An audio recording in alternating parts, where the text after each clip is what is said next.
कि पहले तो आपको पता ही है हिंदी की कैसी होती है नोटबुक। जैसे हिंदी की नोटबुक होती है वैसे ही आपकी हिंदी सेकंड की नोटबुक बनेगी। एक तो हिंदी फर्स्ट की बनाएंगे और एक दूसरी बनाएंगे हिंदी सेकंड। तो पहले आप डालेंगे चैप्टर नंबर फर्स्ट, फिर उसका नेम डालेंगे भाषा तथा भाषा के रूप, फिर डालेंगे ऊपर डेफिनेशन या परिभाषा। अब फर्स्ट आपकी जो डेफिनेशन है वो होगी भाषा की। तो भाषा के जैसे कि ये आप भाषा का हेडिंग डालेंगे, फिर इसकी डेफिनेशन लिखेंगे। अपने मन के भाव या विचार को बोलकर, सुनकर, लिखकर, पढ़कर दूसरों को समझाना तथा दूसरों के विचारों को समझना ही भाषा कहते हैं। तो ये मैं आपको जूम करके दिखा देती हूँ, ध्यान से देख लीजिए और जल्द से जल्द अपनी बुक्स को ले लीजिए ताकि आप सही से अपना वर्क को कर पाएँ। यह आपकी फर्स्ट डेफिनेशन है।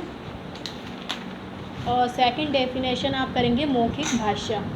मौखिक भाषा की ये है, आप पहले हेडिंग डालेंगे दूसरी, भाषा का वह रूप जिसके द्वारा हम बोलकर अपनी बातें दूसरों को समझाते हैं उन्हें मौखिक भाषा कहते हैं। अब तीसरी डेफिनेशन है आपकी लिखित भाषा की।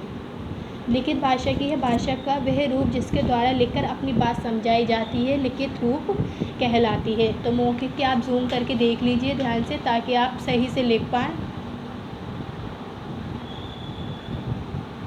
ऐसी आपकी ये लिखित भाषा की है डेफिनेशन, जो पिंक वाली है आपकी। और लास्ट डेफिनेशन है बोली। बोली जैसे कि आपसी बोलचाल की भाषा बोली कहलाती है। अगर ये डेफिनेशन आप अपनी नोटबुक में नोट कर लेंगे तो अच्छे से समझ जाएंगे कि मौखिक भाषा क्या होती है, भाषा क्या होती है, लिखित भाषा क्या होती है और बोली क्या होती है। तो मैंने 4 डेफिनेशन, चार परिभाषाएं दी हैं। तो ये चारों परिभाषाएं आपकी नोटबुक में नोट होनी चाहिए और इसे चेक भी कराना है आपको। टाइम के अकॉर्डिंग ही आप अपनी चेक कराएंगे। और फिर आपका ये है सही विकल्प। जैसे भारत की राष्ट्रभाषा क्या है, संस्कृत है या हिंदी है या अंग्रेज़ी है। तो हमारी भारत की भाषा है वो होती है हमारी हिंदी। सेकंड, भाषा के रूप कितने होते हैं, 2, 3 या 4 या 5।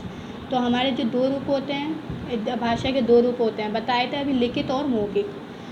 थर्ड वाला, हम हिंदी दिवस मनाते हैं 5 सितंबर को, 25 दिसंबर को या 14 सितंबर को। हम हिंदी दिवस मनाते हैं 14 सितंबर को। लास्ट वाला, हमारी बोली कैसी होनी चाहिए, मिश्री की तरह मीठी या करेले की तरह कड़वी या मीठी और कड़वी दोनों। तो